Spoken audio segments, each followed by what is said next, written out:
सभी दोस्तों को नमस्कार। आप सभी का स्वागत है आपके अपने चैनल स्टडी अड्डा पर। तो वीडियो शुरू करने से पहले आपसे रिक्वेस्ट है कि चैनल को सब्सक्राइब करें, वीडियो को लाइक करें, अपने दोस्तों को साथ शेयर करना ना भूलें। तो आज का टॉपिक है अपना सूचना संप्रेषण तकनीक व नवाचार। सूचना संप्रेषण तकनीक एवं नवाचार। सरकार के द्वारा आईसीटी इंफॉर्मेशन एंड कम्युनिकेशन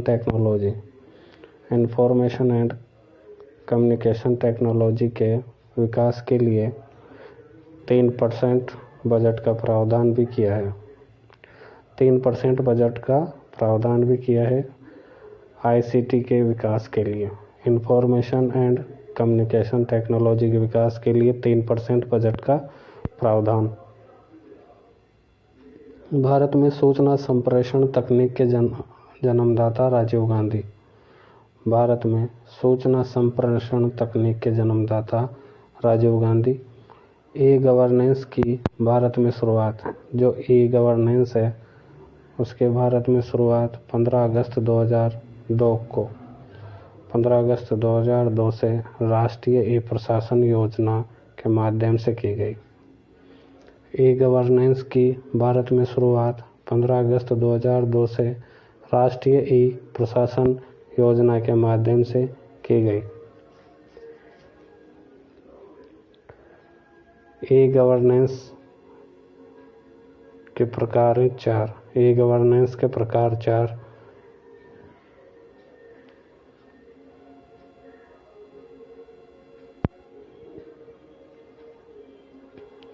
कौन कौन से 4 प्रकार हैं? सरकार से सरकार, सरकार से नागरिक, सरकार से व्यवसाय, सरकार से कर्मचारी। डिजिटल इंडिया पहल। डिजिटल इंडिया पहल, इसका मोटो है power to empower. Power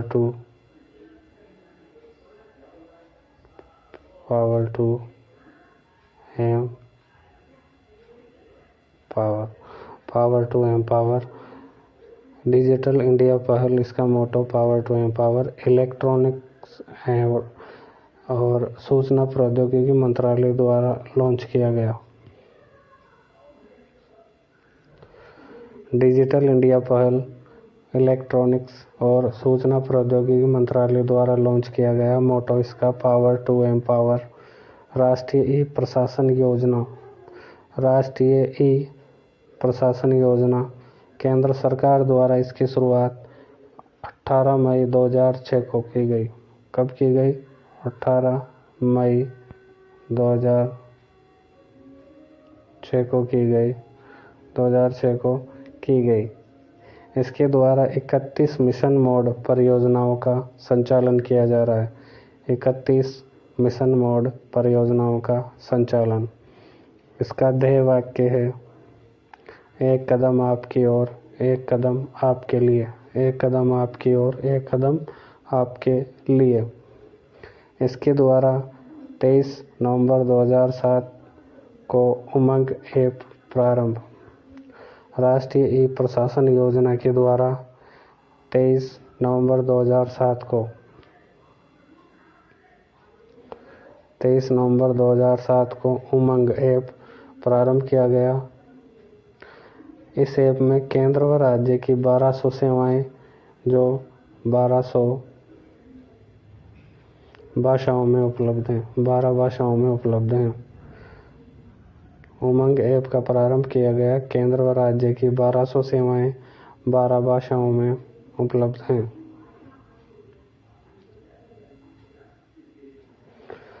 Rajasthan state data केंद्र RSDC, Rajasthan state data centre IT भवन का जयपुर में 15 दिसंबर 2010 को स्थापना की गई। राजस्थान स्टेट डाटा केंद्र IT भवन का जयपुर में 15 दिसंबर 2010 को स्थापना की गई। वर्ष 2001 को भारत ने ई गवर्नेंस वर्ष के रूप में मनाया। वर्ष 2001 को भारत ने ई गवर्नेंस वर्ष के रूप में मनाया। भारत में ई प्रशासन के जन्मदाता अटल बिहारी वाजपेयी। भारत में ई प्रशासन के जन्मदाता अटल बिहारी वाजपेयी। ई प्रशासन दिवस 25 दिसंबर को अटल बिहारी वाजपेयी जी के जन्मदिन के अवसर पर ई प्रशासन दिवस 25 दिसंबर को मनाया जाता है। देवांग मेहता ने ई प्रशासन को स्मार्ट गवर्नेंस कहा।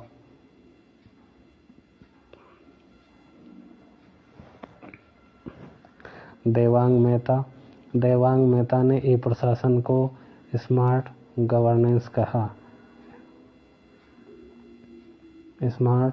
गवर्नेंस कहा। 18 अक्टूबर 2000 को भारत में सूचना तकनीकी कानून लागू हुआ। भारत में सूचना तकनीकी कानून कब लागू हुआ? 18 अक्टूबर 2000 को। 18 अक्टूबर 2000 को भारत में सूचना तकनीकी कानून लागू हुआ। CSC ई मित्र भारत में 1997 में बेंगलुरु कर्नाटक में प्रारंभ। ई मित्र का प्रारंभ भारत में 1997 में बेंगलुरु कर्नाटक में प्रारंभ और दूसरा राज्य है दिल्ली।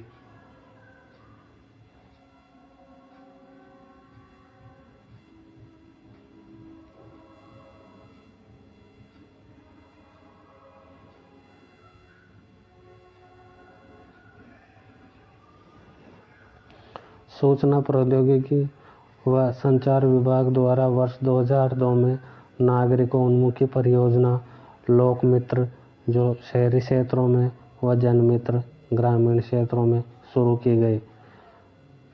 सूचना प्रौद्योगिकी व संचार विभाग द्वारा वर्ष 2002 में नागरिकोन्मुखी परियोजना लोक मित्र शहरी क्षेत्रों में और जनमित्र ग्रामीण क्षेत्रों में शुरू किए गए।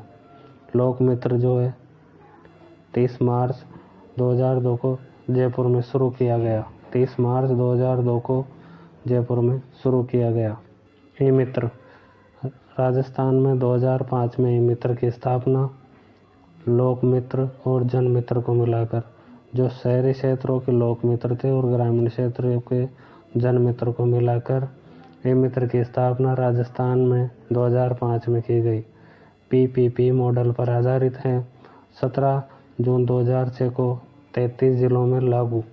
17 जून 2006 को 33 जिलों में लागू। इसका ध्येय वाक्य प्रभावशाली सरकार गुणवत्तापूर्ण सेवा। प्रभावशाली सरकार गुणवत्तापूर्ण सेवा। -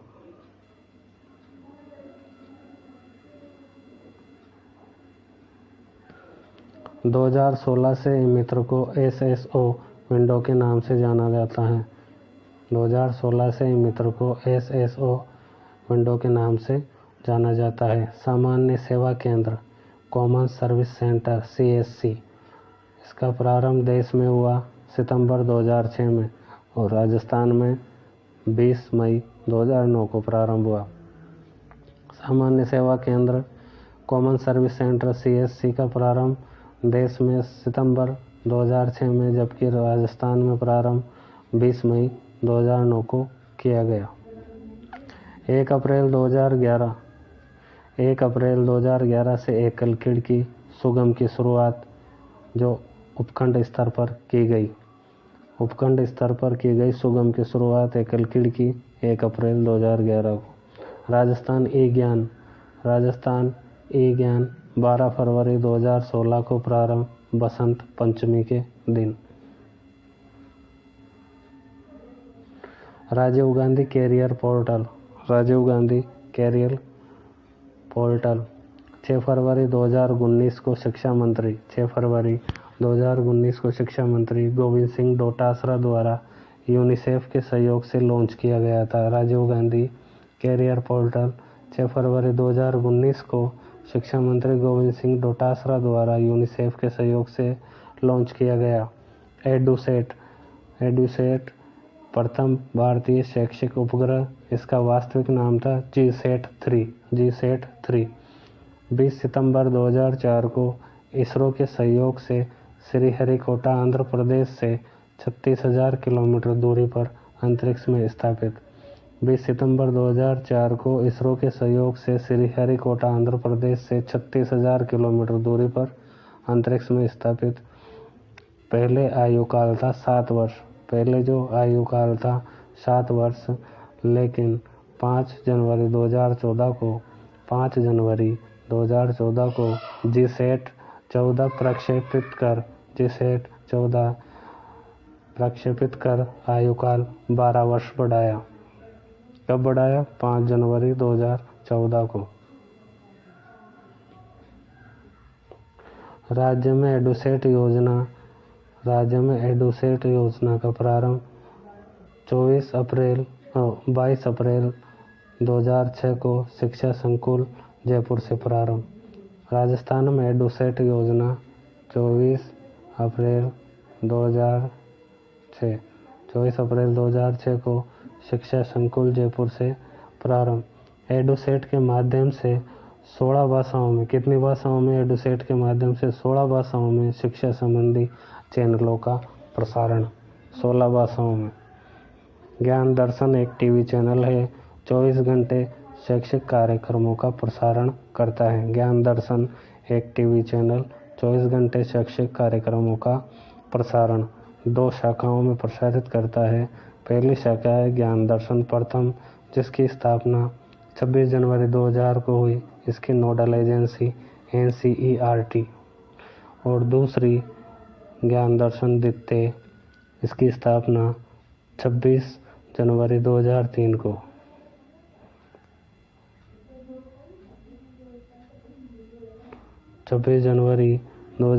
को। और इसकी नोडल एजेंसी IIT नई दिल्ली। 2 शाखाओं में प्रसारित ज्ञान दर्शन प्रथम, जो प्रथम है ज्ञान दर्शन प्रथम, उसकी स्थापना 26 जनवरी 2000 को। और नोडल एजेंसी NCERT। जबकि जो दूसरा है ज्ञान दर्शन द्वितीय, इसकी स्थापना 26 जनवरी 2003 को। और इसकी जो नोडल एजेंसी है IIT नई दिल्ली।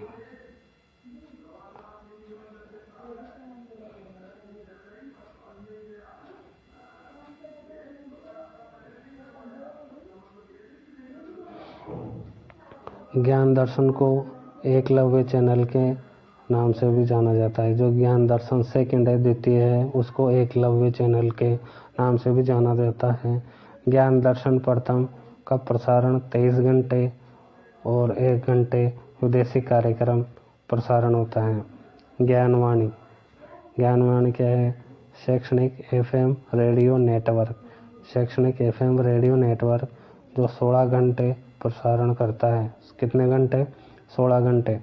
ज्ञानवाणी शैक्षणिक FM रेडियो नेटवर्क 16 घंटे प्रसारण। नोडल एजेंसी इसकी इग्नू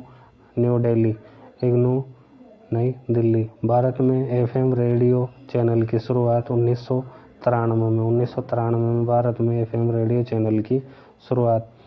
40 शहरों में ज्ञानवाणी द्वारा शैक्षिक प्रसार। 40 शहरों में ज्ञानवाणी द्वारा शैक्षिक प्रसार। ज्ञानवाणी का सबसे पहले प्रारंभ कोयम्बटूर, लखनऊ, विशाखापट्टनम शहरों में किया गया। राजस्थान में विद्यालय शिक्षा के प्रसारण के ज्ञानवाणी कार्यक्रमों को RSCERT द्वारा तैयार किया जाता है।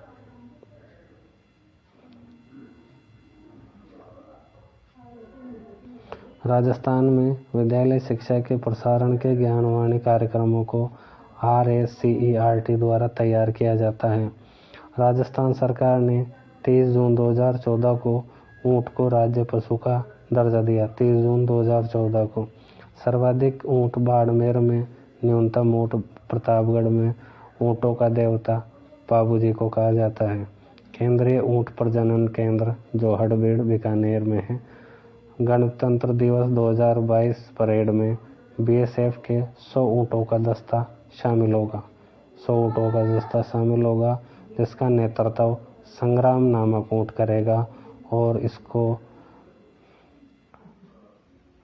ऊँट को चलाने वाले होंगे संग्राम नामक ऊँट को मनोहर सिंह खींची।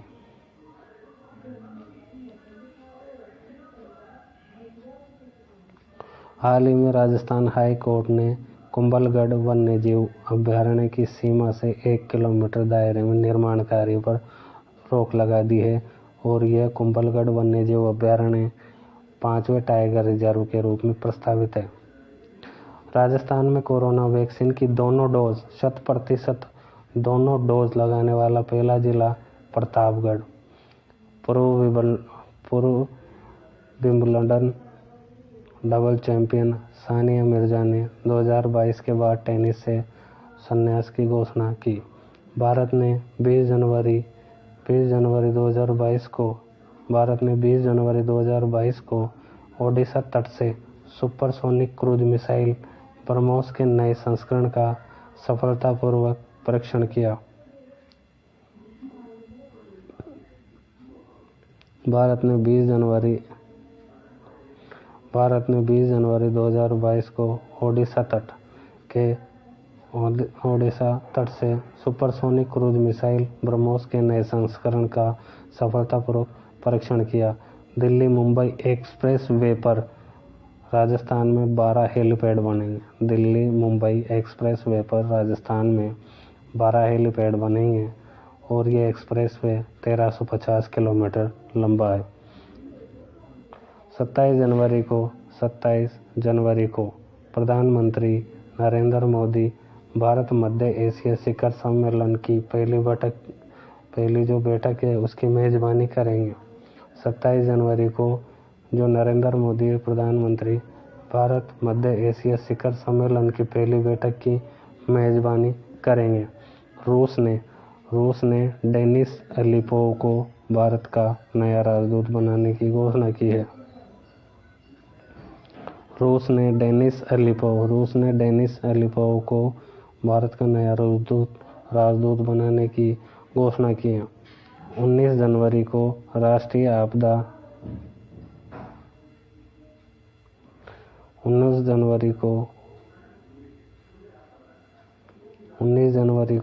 आपदा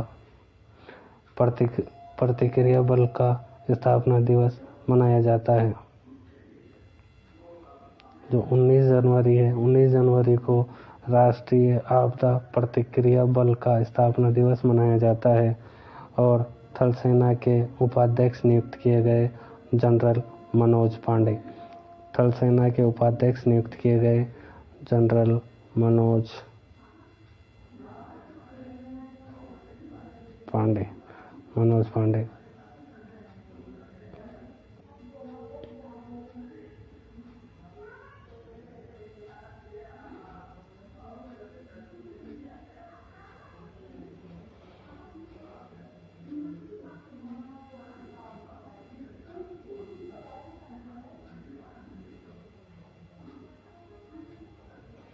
सेबी ने निवेशक शिक्षा के लिए सारथी मोबाइल ऐप लॉन्च किया।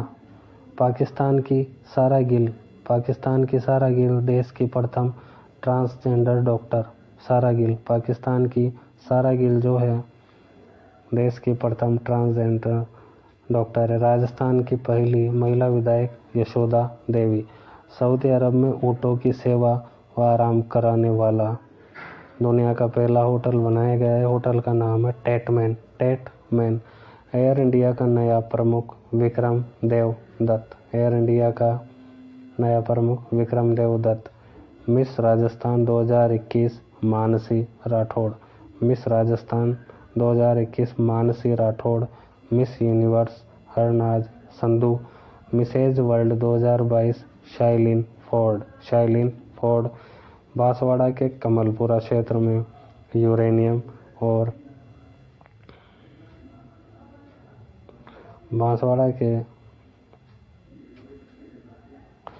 कमलपुरा क्षेत्र में यूरेनियम व आनंदपुरी भूकीय क्षेत्र में सोना निकाला जाता है।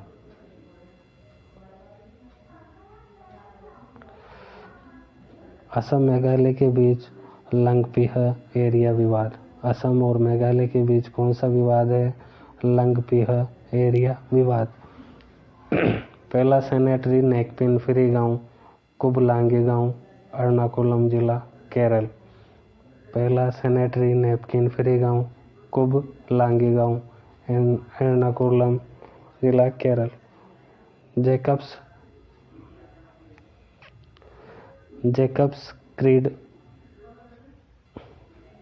जैकब्स क्रीड ब्रांड ने मिताली राज, भारतीय महिला क्रिकेटर, को अपना नया ब्रांड एम्बेसडर बनाया है। जैकब्स क्रीड ब्रांड ने मिताली राज, भारतीय महिला क्रिकेटर, को अपना नया ब्रांड एम्बेसडर बनाया है।